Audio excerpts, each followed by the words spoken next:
Sabi nila may daya daw itong tinatawag na Rubik's Cube, pero hindi nila alam ang tawag po doon ay algorithm. May dalawang uri ng pagbuo nito. So merong beginner method and the advanced method. So bubuo muna ako ng tinatawag na cross. So let's say ang gagawin kong cross ay color yellow. So dapat ganito ang maging itsura ng cross nyo.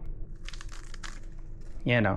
Buo yung cross and buo rin yung kulay na to. So susunod na yung first two layers, yung part na to. So let's say ito, lalagay ko rito.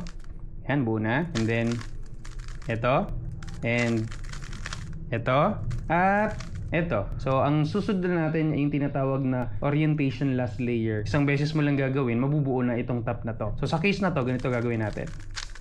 Okay, after mabuo yan, yung tinatawag na permutation last layer. So, sa sitwasyong ito, ganito ang gagawin ko.